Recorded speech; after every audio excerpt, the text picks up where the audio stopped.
Olá pessoal, eu sou a professora Daniele Bonfim, do programa de graduação em Histologia.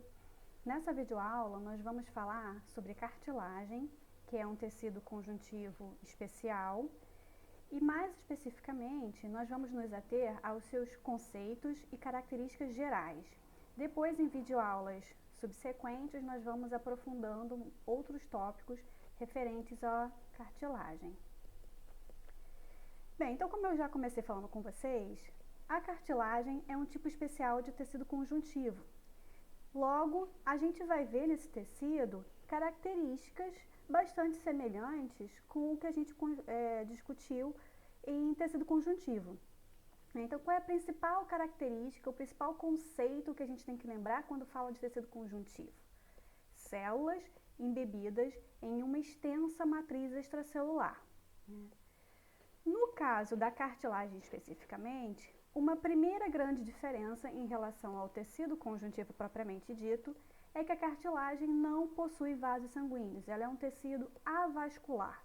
Toda a nutrição das células que compõem a cartilagem ocorre através de difusão dos nutrientes, de oxigênio, através da matriz extracelular. E aí, então, esses nutrientes vão se difundindo através dessa MEC e dessa forma chegam até as células que compõem a cartilagem, que são os condrócitos.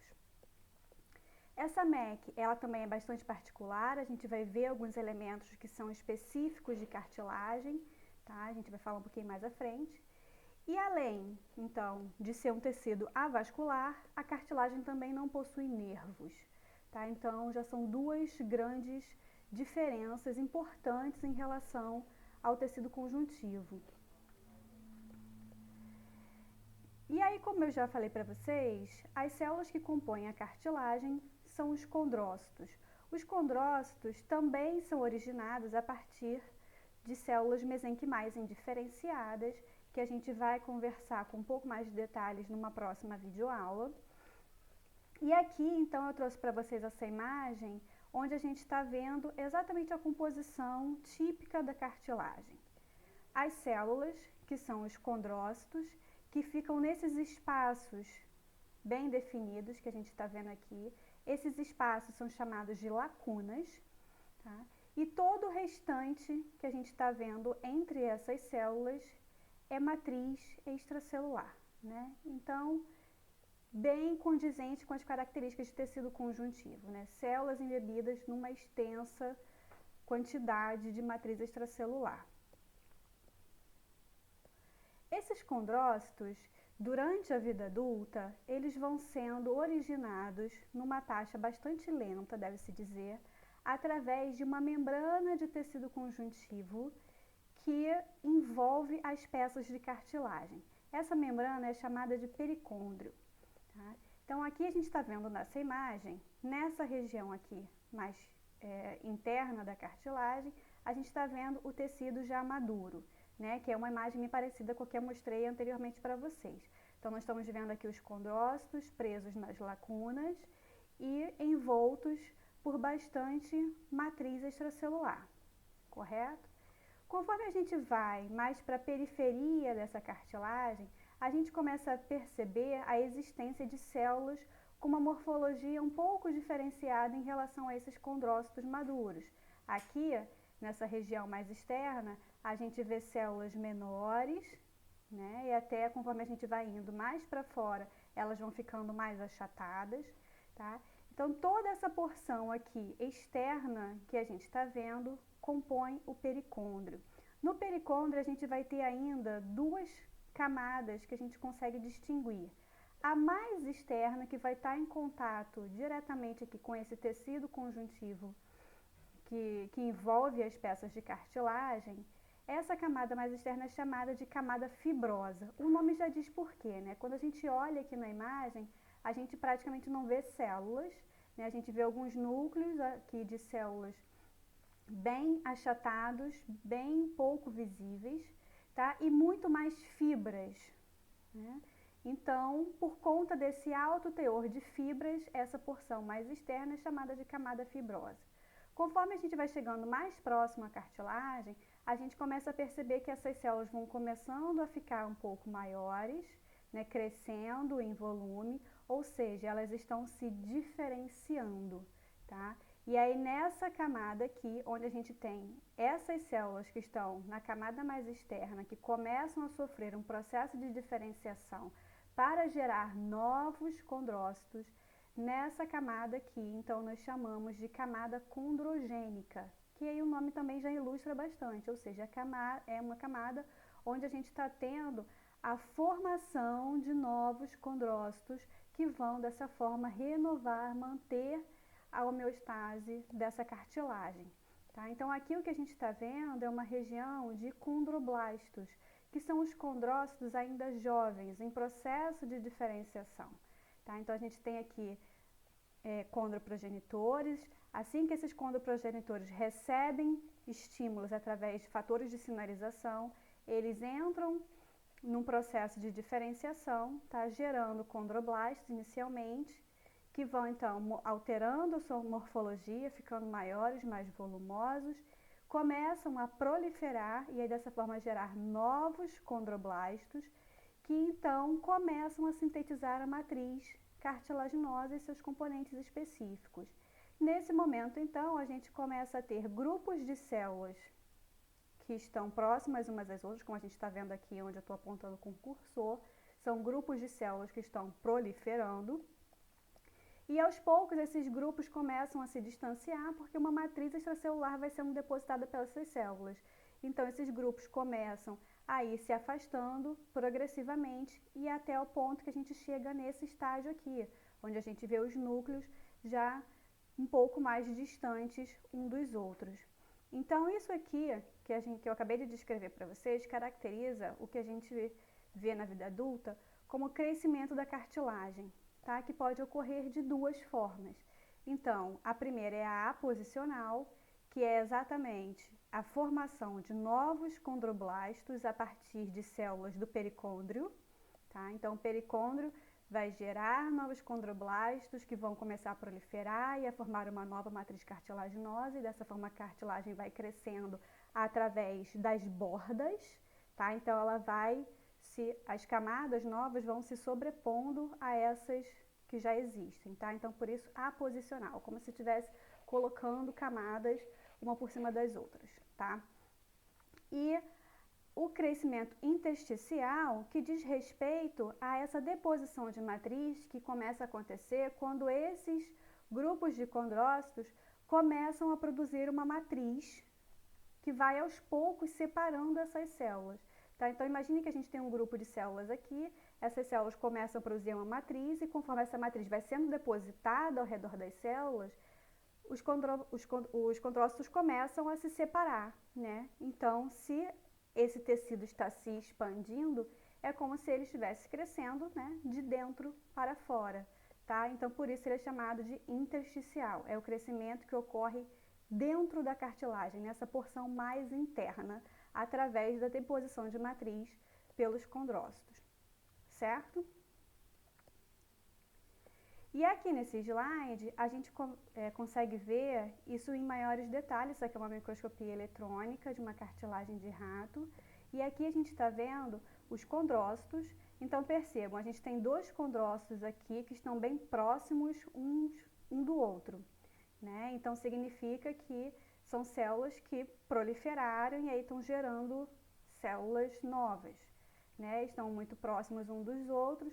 E aos poucos o que acontece é que cada um desses condrócitos começa a produzir a sua matriz, que vai sendo depositada ao redor deles, e aí aos poucos essas células começam a se afastar, como é o que a gente está vendo aqui, né? Então aqui nesse caso, essas duas células, que muito provavelmente antes eram assim, agora já estão separadas por uma faixa de matriz que elas próprias estão depositando, tá?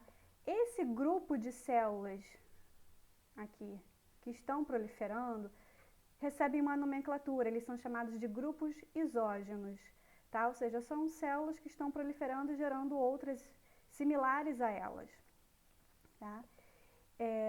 E aí, aos poucos, a gente então vai tendo essa deposição de matriz que vai afastando esses grupos isógenos, através da deposição de matriz extracelular. A matriz da cartilagem, como eu falei para vocês, possui componentes que são bastante específicos desse tecido, tá? E aí a gente dá destaque ao colágeno do tipo 2, tá? Então, sempre que a gente lembrar de matriz de cartilagem, a primeira coisa que tem que vir à mente é colágeno do tipo 2, que é um colágeno específico desse tecido. Além de uma riqueza em colágeno do tipo 2, a gente vai encontrar muito ácido hialurônico, que é um glicosaminoglicano não sulfatado, tá? E outros diversos glicosaminoglicanos sulfatados, principalmente condroitin sulfato e queratan sulfato. Esses glicosaminoglicanos, eles estão em associação com proteoglicanos, tá? E aí o que a gente mais vai encontrar na matriz cartilaginosa é o proteoglicano agrecan. E por conta dessa riqueza de glicosaminoglicanos e proteoglicanos que conferem, que são moléculas que têm uma carga negativa bastante acentuada, esse tecido acaba atraindo muita molécula de água, tá? Que fica associada a essas moléculas, formando o que a gente chama de água de solvatação. Por isso, a matriz extracelular da cartilagem é uma matriz bastante hidratada, tem um alto teor de água, cerca de 70 a 80% do peso da cartilagem é constituída por água. E aí a gente consegue ver, aqui através dessa figura, alguns desses componentes, tá? E aí eu já devo dizer para vocês então que dependendo da distância da matriz extracelular para o corpo celular, para o condrócito, a gente vai ter uma diferente distribuição de componentes da matriz extracelular, e aí isso vai conferir, quando a gente olha lá na microscopia, diferentes propriedades a essa matriz extracelular, e a gente consegue ver isso facilmente. Então eu vou voltar aqui nesse slide, passar aqui para vocês visualizarem o que eu estou falando. Então, nós estamos vendo aqui, olha, grupos isógenos, né, que como eu falei para vocês, são grupos de condrócitos que estão proliferando. E aí, conforme eles vão proliferando, eles vão depositando uma nova matriz extracelular. Percebam que, em volta desses grupos isógenos, a gente tem um halo mais roxo, mais forte, mais basófilo, certo? Em comparação com esta outra região aqui, que acaba ficando mais palidamente corada, um lilazinho mais claro, tá? Então, isso aqui acontece porque os componentes da matriz extracelular que estão presentes nessa região mais próxima aos corpos celulares é diferente dos constituintes que estão nessas regiões onde a gente tem essa matriz que conecta os diferentes grupos isógenos, tá? Então, essa matriz que está mais próxima aos condrócitos, tá? Essa matriz é chamada de matriz territorial. E essa outra região da matriz, que é mais externa, tá? Que conecta os diferentes grupos isógenos, é chamada de matriz interterritorial, ou seja, no meio da matriz territorial. E aí, então, voltando aqui para esse slide, a gente vê que, além da matriz territorial e da interterritorial, nós ainda temos uma terceira zona, que é a zona mais próxima à célula, que é chamada então de região pericelular, ou seja, no entorno da célula. Nessa região aqui, que a gente não consegue distinguir na microscopia de luz, a gente vê só através de microscopia eletrônica, o que a gente vai ver aqui é uma disposição de elementos da matriz que se ligam diretamente a proteínas de adesão na membrana do condrócito, tá? Então, a gente viu lá em tecido conjuntivo que dessas proteínas que fazem a conexão da membrana plasmática, ou seja, da célula matriz extracelular, nós temos diversos receptores, principalmente as proteínas da família das integrinas, tá? E então, essas proteínas vão se ligar a esses componentes da MEC nesta região pericelular. Como, por exemplo, a gente tem a ligação do CD44, que também é uma molécula de adesão, que vai se ligar ao hialuronan, ou ácido hialurônico, que eu falei para vocês, que é um GAG não sulfatado, que é rico na matriz da cartilagem. Então, essa é a primeira região, a região pericelular. Conforme a gente vai se afastando, então, um pouco mais do condrócito, a gente chega na chamada matriz territorial. Por que ela fica bastante basófila ali? Porque nessa região nós vamos ter uma alta presença de GAGs e de proteoglicanos, tá? Que são moléculas, como eu já falei para vocês, com alta carga negativa. Então aqui, por exemplo, a gente está vendo aqui em maior detalhe essa molécula de ácido hialurônico, que é esse glicosaminoglicano não sulfatado, que é uma cadeia bastante longa, uma molécula bastante grande, e associado a esse eixo de ácido hialurônico, nós vamos ter diversos proteoglicanos, tá? Que é essa estrutura que a gente está vendo aqui, que é formada por uma proteína central, onde se ligam diversos glicosaminoglicanos, tá? Então aqui a gente está vendo um proteoglicano, que é o agrecan, tá? Que eu falei para vocês anteriormente, que é o principal proteoglicano que a gente vai encontrar na matriz da cartilagem. Então esses proteoglicanos vão todos se associando com ácido hialurônico, e nessa região aqui então a gente vai ter esse maior predomínio de GAGs e de proteoglicanos associados a ácido hialurônico. Nós temos também aqui nessa região, obviamente, fibrilas de colágeno 2, que vocês estão vendo aqui, que ainda estão se associando para formar os complexos proteicos, os feixes, as fibras de colágeno tipo 2, que são estruturas maiores, mais estruturadas, tá? Isso a gente vai ver na matriz interterritorial, então onde a gente vai ter um predomínio maior dessas grandes estruturas macromoleculares, tá?